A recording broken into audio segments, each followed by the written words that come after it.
Hello, it's Tom here.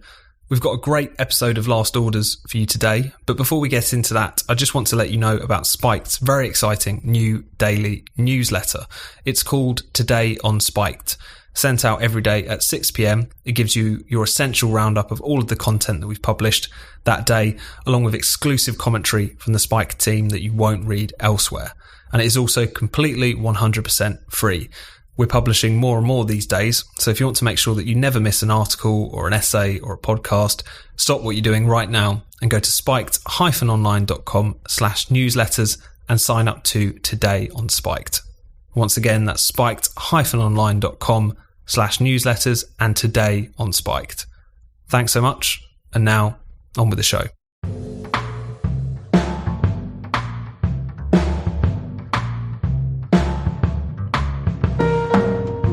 Welcome to Last Orders, a Spiked podcast. This is a show all about freedom, the nanny state and censorship, and for a while longer at least, COVID and lockdown. In this episode, we discuss the Delta variant and the calls to delay Freedom Day, the culture war hitting English cricket, and the plans for a smoke-free Britain.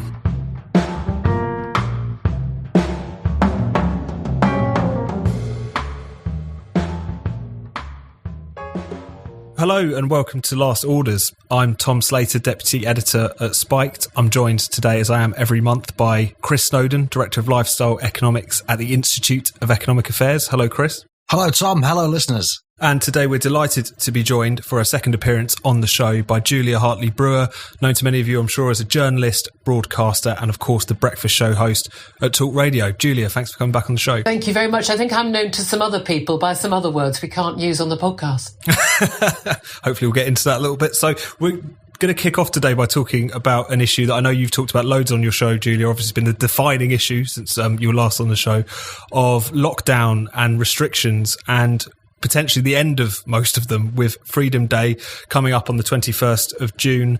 There's been some noises out of government in the past couple of days that this might actually be delayed amid concerns about the Indian variant, aka the Delta variant.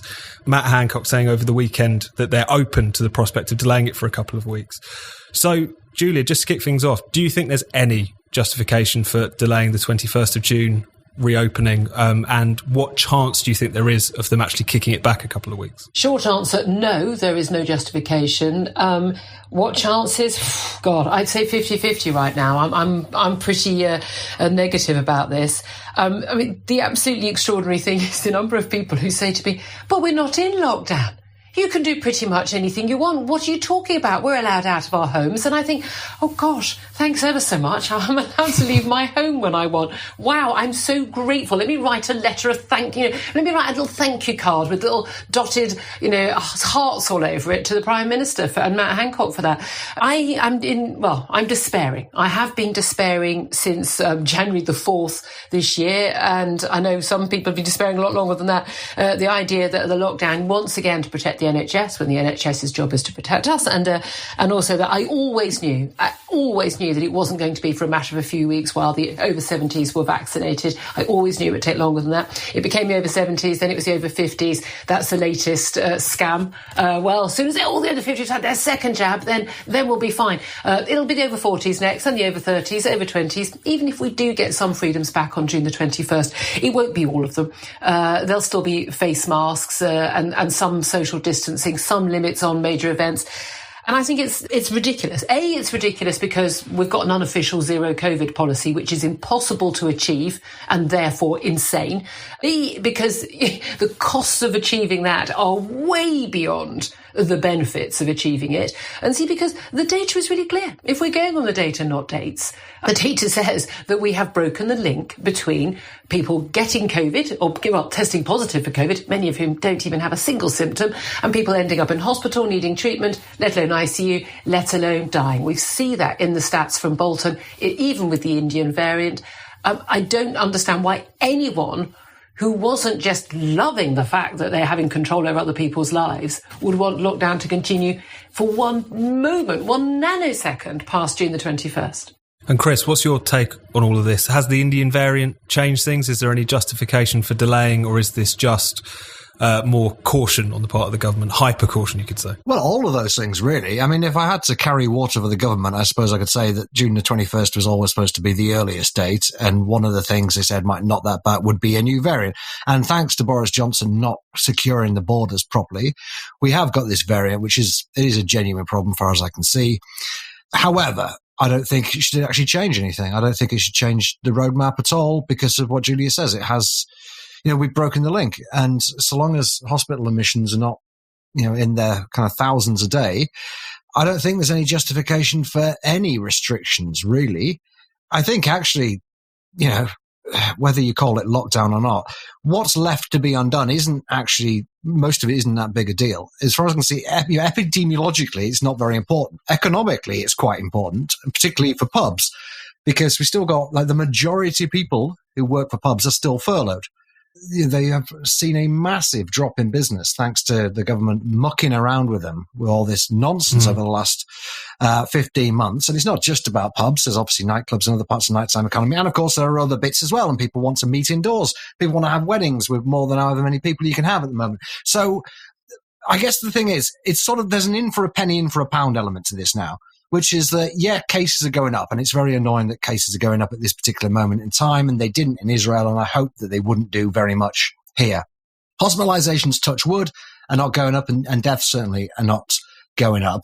But if we are going to have a third wave, I think there's enough stuff open already for that to happen. And clearly the fact that, the number of cases has doubled in a couple of weeks shows that it can happen. I personally think it will peter out. But either way, surely nobody thinks that the restrictions we have now are the kind of sweet spot for controlling this virus. And if people are allowed to buy a drink at the bar, it's going to be a game changer. So I just think we should stick to our guns. We should hold our nerve. We should trust the science. A lot of these people who want to put things back, put the roadmap back, sound to me a bit like anti-vaxxers. Certainly they give succor to anti-vaxxers because the whole thing is, everyone knows that 99% of the people who have any real chance of dying from this thing have been doubly vaccinated. 53% have had 2 doses, 70-odd% have had 1 dose, and millions of people have had COVID-19. So we might not quite be at the point of herd immunity, but we can't be very far off. And if you believe that the vaccines work, as I do, and they're extremely effective, including against the Indian variant, then we got to accept that there's going to be a rise in cases here or there, hopefully isolated pockets of the country, but there is no justification for further infringing civil liberties. This is a health issue now. It's not a civil liberties issue anymore. It shouldn't be. We are running way below, as in better than, the worst case scenarios of Warwick and Imperial, the scenarios on which basis we started coming out of lockdown. I had someone on my talkRADIO show the other day saying, we shouldn't move too quickly. I went, it's bloody June. It's June. We went into lockdown on the 4th of January. How slow do you want it to be? And it seems very clear to me it's not data and it's not dates that are ruling all of this. It is public opinion and an entire nation that has been basically terrified into its homes. People who are utterly hysterical about seeing anyone go to a pub or get on a plane. Terrified, people who wear masks in broad daylight or, walking down the street on their own. Those people, there are millions of them. They've been watching nothing but the BBC and Sky. They think if they put a toe out of their front step that millions of people are going to die. Those people are now running policy. It's not based on the science anymore, because the science would tell us, capital T, capital S, as we've been listening to it for the last year, that people are always going to die of COVID. It's now an endemic disease. And as Chris says, the vaccines, my God, they work beyond the scientists' wildest dreams when they were developed. And people are taking them beyond the scientists and the politicians' wildest dreams. There is no justification. We were supposed to be out of this when the over 70s were double jabbed. I'm 53. I've now been double jabbed. I don't think that if I had to spend an extra couple of weeks being extra careful, which I don't believe I need to do, that everyone else in the country should have to stay at home for me. I mean, it is utterly absurd that we are looking at restricting not just people's freedoms, being able to go on holiday, they'll meet up with who they want, have 7 people in their home legally. Everyone's doing it illegally, but legally. Businesses to be able to actually stay afloat. It's not just pubs. It's pubs, restaurants, nightclubs, cinemas, theatres, museums, museums, art galleries, all tourism, all travel, hotels. It is a huge multi-billion-pound cost to our society that is brought about by not being allowed to have the freedoms that we are supposed to get back on June the 21st. And people who say, well, it's all right for me because I can go to the pub and I can have a few mates over, I'm fine. Well, good for you. But when half the businesses in your local area close down because they can't break even, maybe you'll feel differently about it. And Chris, before we move on, I mean, is it just the case that the government have become incapable of talking about any level of COVID risk? I mean, you know, the way in which there's been so much discussion about vaccine hesitancy, despite the fact we have the lowest rates of that practically in the world, concern about, again, the vaccines constantly stressing they're not 100% effective when no vaccine is 100% effective, and these are actually pretty good. Is part of this nervousness just the fact that, as Julia said, people have been so scared stiff, and that the government feels very uneasy even admitting that this is a problem that we will deal with in the long term? It won't kill many people, thankfully, but it will kill some, and that's what opening up and getting on with our lives means. It's about bringing it down to a manageable level. Have they just rendered themselves incapable of making that kind of point to the public? I think the nervousness comes from seeing the case numbers ticking up and that sense of deja vu that we, remember from October and then December, both occasions thinking, well, this will probably flatten out.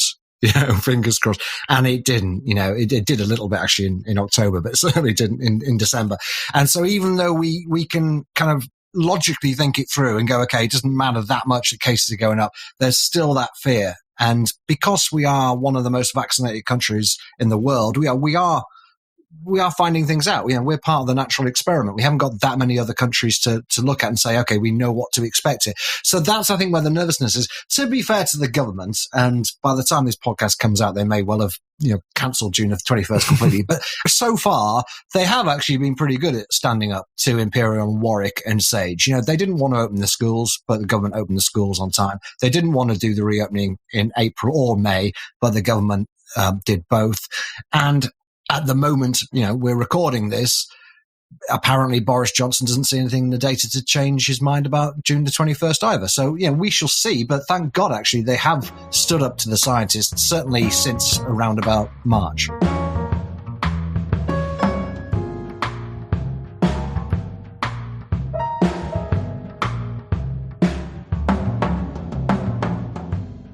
Last Orders, like all of Spike's podcasts, is free. There are no subscriptions, bonus episodes for paying customers. We want to reach as many people as possible. But to help us do so, we rely on the generosity of our listeners. So if you enjoy the show and have a bit of money to spare, please do consider making a donation. Anything you can give is greatly appreciated. Now, back to the show. We could talk about COVID for this entire podcast. There's so much going on, but I really want to move on to some culture war stories, which is really come roaring back into focus, particularly in British sport. So in the past week, we've had Ollie Robinson being suspended from international cricket over tweets that he posted as a teenager. Meanwhile, the taking the knee scandal in footballs continue to rumble on. But let's start with Robinson first. Julia, what did you make of this? I mean, this was just less than 10 years ago, 18, some idiotic kind of racist and sexist jokes, really, and yet he's been suspended for it. And the position of a lot of people is that that's completely fine and fair enough and justified. What do you make of all of this? Oh, yes. I mean, lots of people seem to think yes, you should absolutely ruin someone's entire life, reputation and career because of something they did when they were 18. Those people aren't very nice people. I'm glad I wasn't at school with a lot of these people because, wow, they would have made your life hell, wouldn't they? For one thing you happened to do on the first day at primary school. They're bullies is what these people are. I'm genuinely shocked. This poor lad, he has his very first day getting his cap for England. And he expected to go to a wonderful press conference and then discovers that his past is being brought up against him and he's now been suspended.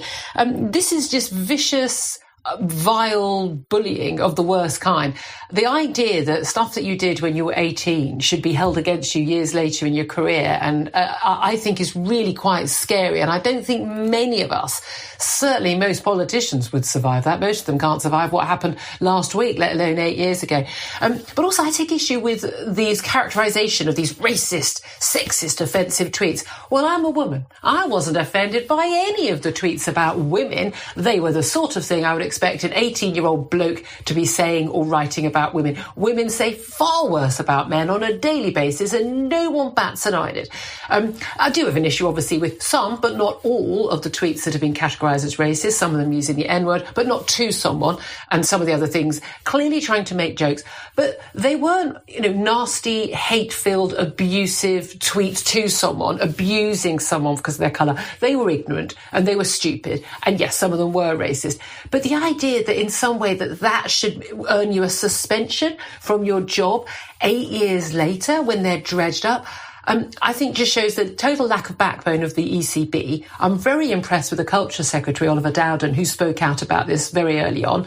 Boris Johnson jumped on the bandwagon when he realised that would be a popular move. But again, we're into the same territory as well with taking the knee. With if you don't think he should be suspended, it's because you're a racist yourself. So everyone's in a no-win situation. But this is just the culture wars taking down another victim, and they're sort of wiping the blood from their chins, and they're going for the next person. What do you think about this, Chris? Do we need almost like a kind of informal statute of limitations on things people posted donkeys years ago to avoid this kind of thing? Might be an idea, yeah. I mean, it seems to me that this climate of Puritanism that we now live in, this movement of Puritanism, it's a sort of religion without forgiveness, isn't it? I only saw a handful of these tweets. I kind of share Julia's view of them. They're stupid and somewhat offensive. But, the guy has apologized for them. I don't know if many people are suggesting he was actually a racist. But, I mean, even if he was a fully paid up racist, can't people change and be forgiven? If he'd said, look, I used to be racist. I held some very, backwards opinions, but I deeply regret it now, and that's not the person I am. Then why wouldn't we forgive him? Or do we have to wait a certain amount of time? Is there 6 months you've got to be suspended for, and then you get forgiven? I don't know. It seems rather mean-spirited. It is a big problem, and people have been saying this for years about social media, about how you're just going to end up with people in public life who have no personality because they've never made any mistakes or said anything vaguely controversial. And I remember, 10 years ago, I think it was Mark Wallace said that he suspected that what would happen would be that because everyone had said regrettable things on Facebook and Twitter in the past, it wouldn't matter anymore, and we'd become much more tolerant of it. But of course, that's not what's happened. What's happened is you've got offence archaeologists going through your old stuff. So, my advice is clear out your social media feed every few years at the very least, because no one is safe. Sage advice, definitely.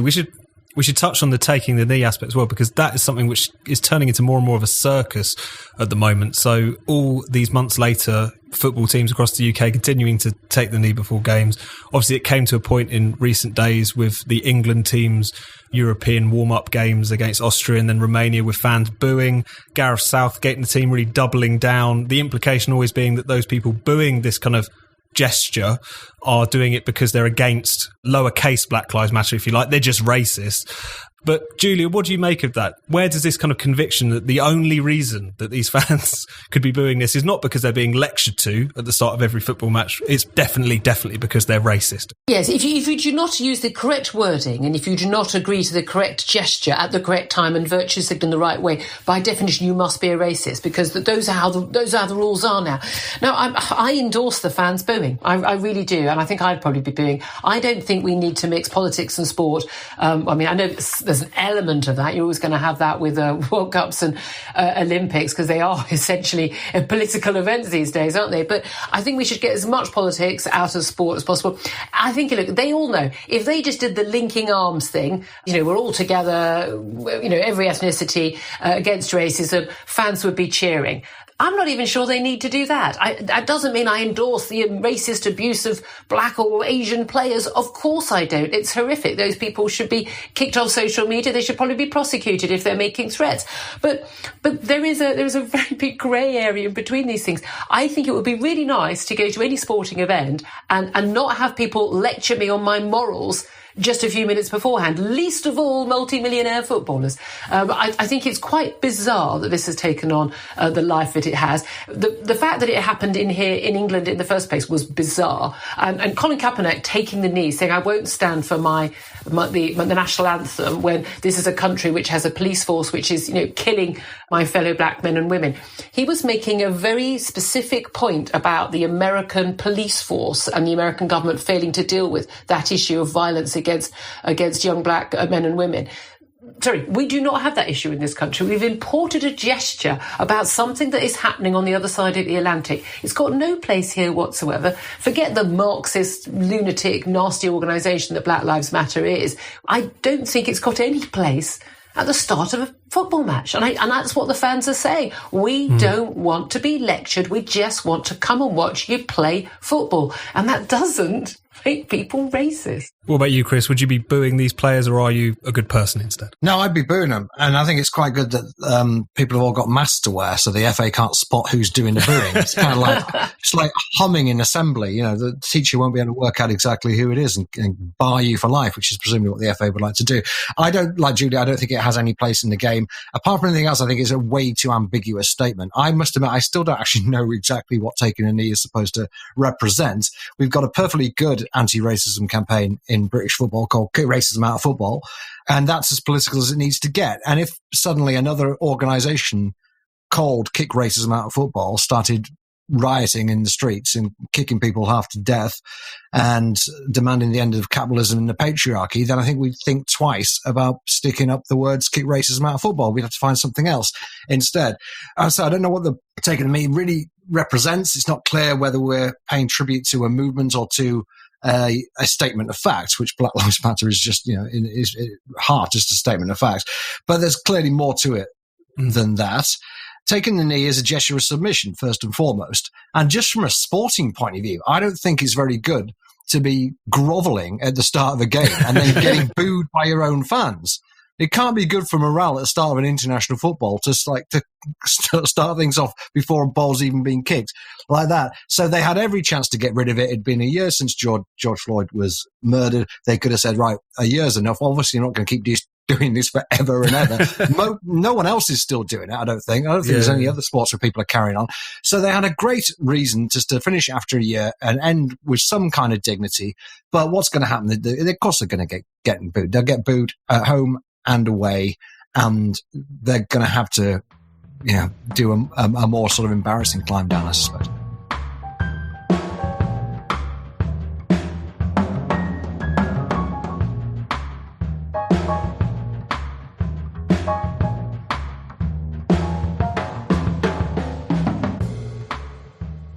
Hi, I hope you're enjoying the episode so far.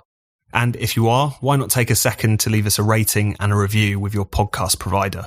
It takes just 30 seconds and is a great way to help us reach new people. Now, on with the show. So let's turn now to our kind of regular segment on the idiocies and potential corruption of the public health establishment. So we've talked a lot about the World Health Organization in recent months, and it's not had a good pandemic. I think it's fair to say it's been accused specifically of being too cozy with China repeating the CCP's claims about the origins and nature of the virus in the early days, even playing a role in kind of suppressing the lab leak theory, which is a whole nother kettle of fish. But most recently, as you've written about, Chris, it's caught flack again for its coziness to some other authoritarian regimes, namely Syria and Belarus, who have been quietly appointed to its executive board. So could you tell us a little bit about this story and the WHO's slightly strange history with dictators of various different stripes? Yeah, it had a cracking week last week. So firstly, it gave an award for it was No Tobacco Day on the 31st of May, I think. And they dished out an award to the health minister of India, who had been instrumental in getting e-cigarettes completely banned from sale in India, and thanked him for all his good work in keeping people smoking, presumably. Then they as you say, appointed Syria and Belarus to their executive board. They were voted on, but I mean, they didn't have to be, nominated in the first place. And obviously, since Belarus hijacked a plane and arrested a political dissident who is certainly being tortured, may very well be murdered, governments around the world have been thinking of things they can do to punish Belarus, short of actually going to war with them and effectively Russia. And it's not very easy, but the EU brought in some kind of sanctions. the WHO responds by putting him on the executive board. It's kind of a weird thing to do. They're always honouring these horrible dictatorships. And I understand, if you're a World Health Organization, you do have to deal with horrible dictatorships. They do have to deal with China. They need to get information from these countries. And they also want to help, the people who live in these countries. But there's a difference between being diplomatic with these people and, paying tribute to them, giving them awards, giving them a seat at the table. It's just broken beyond repair, the World Health Organization. Its attitude towards vaping is just a kind of microcosm of how badly it's gone wrong. We don't need to go over all the stuff again with COVID and the numerous mistakes it made and the way it believed everything the Chinese Communist Party said and then gave the world appalling advice about travel bans and so on. But it's been getting everything wrong for a very long time. It's the worst aspect of UN corruption. And I don't know what we do about it other than just defund it and start again. I think Trump actually did the right thing. He did it for totally self-interested reasons, but he did the right thing in defunding it. Give the money to somebody else. We can set up another global surveillance organization that's going to do the job 10 times better than the World Health Organization. And the World Health Organization can carry on getting money from China and giving people awards for banning e-cigarettes. What do you think, Julia? Is it time to defund the WHO? I think it's well past that time. Like a lot of these organisations, once you've got the non-democratic countries involved, same with the United Nations, you end up constantly, for want of a better phrase, taking the knee to them. I mean, bearing in mind the World Health Organization's entire job was to save the world from any future pandemics, and yet a little while ago it said that they thought that the biggest crisis facing the world was climate change. I mean, really no evidence of that whatsoever, and that tells you how much politics rather than science and medical knowledge was actually in charge. There's just no doubt at all that they do not, as a body, and I think a lot of the very senior figures have the interests of human beings, individual health, as their number one priority. This is clearly now just a bureaucracy. We're in EU, United Nations territory, where the future of the bureaucracy is what matters more than anything else, and everyone's on a super duper wage and very highfalutin, and in normal times would be flying around the world and staying in 5-star hotels and being feted by everybody. And I'm afraid these organisations inevitably just get very top heavy, very self-important, and they forget what they're there to do with our money. Mm. The other thing they did, of course, was bring in these bloody stupid names for the variants of concern, which was, again, they're obsessed with stigmatizing people. Well, no one minded the Kent variant, did they? The Kent variant was fine. The South African variant was fine. Indian variant, there were guys from Medway getting beaten up in the streets. Yeah, right. The WHO repeatedly referred to the UK variant, and nobody had any problem with it whatsoever, and the South African variant, and the Brazilian variant. And then when the Indian variant came along, I think the Indian government basically complained to the WHO, just like the Chinese complained. And we ended up with COVID-19 as a name, because even SARS-2, which would be kind of a more obvious name, was still seen as being a bit too closely associated with China. So no other country, I don't think any Indian people were complaining about it. Certainly no British people were complaining about the UK variant being called that. And then we given Alpha, Beta, Delta. How many of those can you link to a variant of concern? I was down the snooker club at the weekend, and there were people talking about, oh God, we've got this new Delta variant now, as if the Indian variant wasn't already enough. It's confusing. This is what happens when you have censorship and political correct language. It makes things more difficult to understand and makes people more ignorant. I know it was fascinating, your piece, Chris, that line from Dr. Tedros saying the real enemy here is stigma. That's the real threat to humanity more at the start of all of this. Stigma is what's been killing people and locking us in our homes. Absolutely. Political correctness summed up, it's about what you name the virus rather than how deadly it is. But there we go. So speaking of crazy priorities in public health, Chris, we can't not talk about this story out of Oxfordshire and this plan to make the streets smoke-free by 2025. You've written about this. Do you want to tell us a little bit more about it? Yeah, well, the reality is that the Council of Oxfordshire, or their tobacco control people, they put out what in reality was a really very boring and bland sort of 8-page pamphlet about their hopes for people's health in Oxfordshire, which included, wouldn't it be nice if fewer people smoked? And wouldn't it be nice if fewer people, smoked outside pubs and in their homes? And then thanks to a couple of comments from the Oxfordshire Public Health Director, everyone got it into their head that Oxfordshire Council was banning smoking outdoors. It's not. It's very unlikely to in the future. The only council in that neck of the woods who've ever voted on it, voted resoundingly against it, the pubs and restaurant industry would be up in arms about it. The government, incidentally, has come out with a pretty decent, strong statement saying we have absolutely no intention of doing this nationwide because the hospitality industry has invested so much in outdoor areas. So it's a bit of a non-starter, but I know the media love it. They love it because I get invited onto the TV and radio every time this idea comes up. Doesn't matter who suggested it. And you get, of course, all the cranks, all the people like Julia ring in saying like, yeah, I hate smoking, want to ban it outdoors. And I had half an hour with Nikki Campbell, in which Nikki Campbell seems a very, very fierce anti-smoker. And my view, which was that it would be excessive to ban smoking outdoors, was treated as a very eccentric position to take.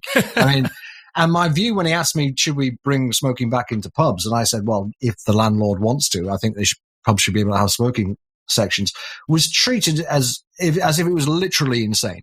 Like the most ludicrous thing anybody could possibly say. So yeah, there's this sort of climate of like, what are we going to do next with smoking? We've got to get rid of it completely. And here's our thing we can do.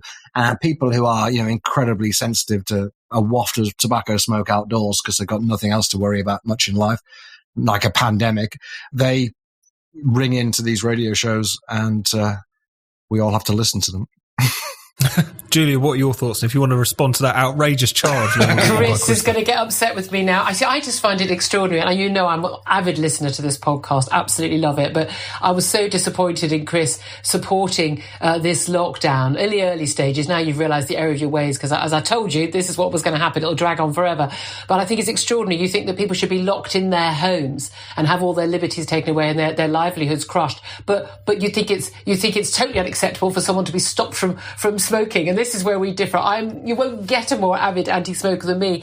And yet even I think that what Oxfordshire County Council want to do is insane.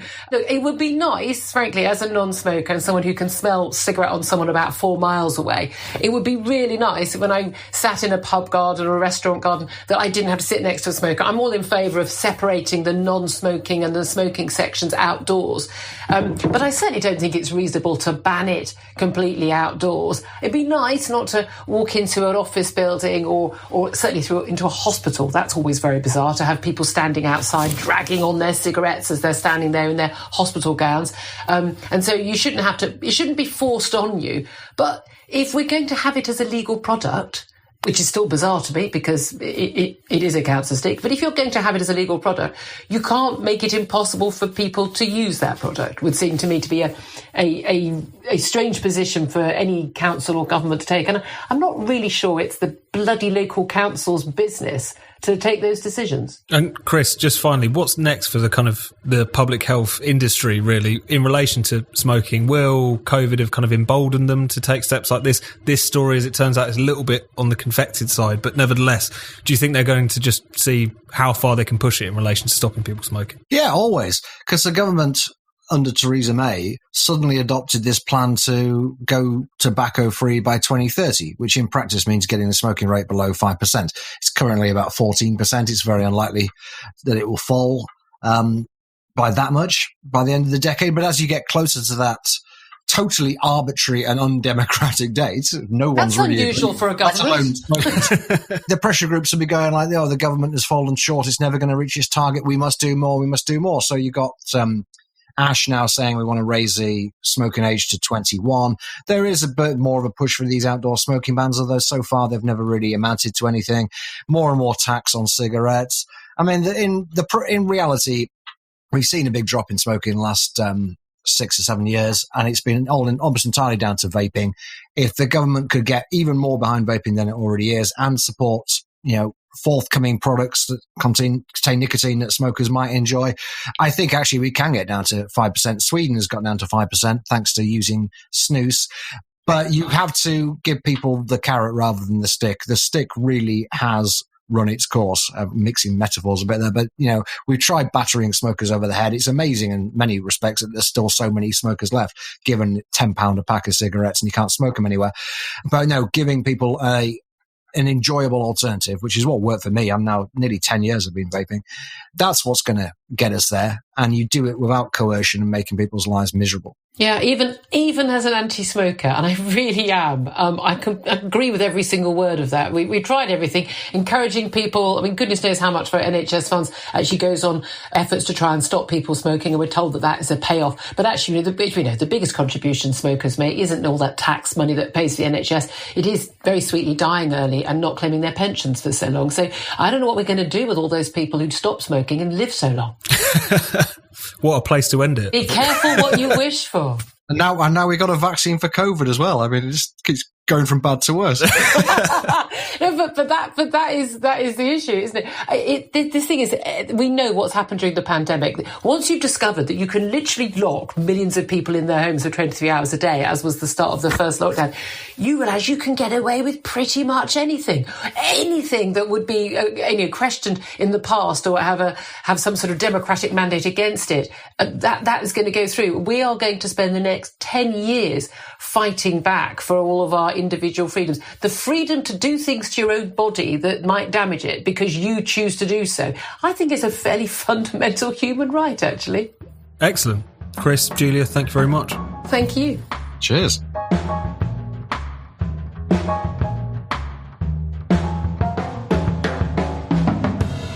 You've been listening to Last Orders. Be sure to subscribe to this podcast wherever you get your podcasts. Please do take a moment to give us a rating and a review. And if you'd like to help support Spiked to keep us making this podcast and all our other podcasts, as well as our daily articles and essays, then please do consider making a donation. It's really easy to do. Just go to spiked-online.com and hit that big red donate button in the top right corner. Anything you can spare is greatly appreciated.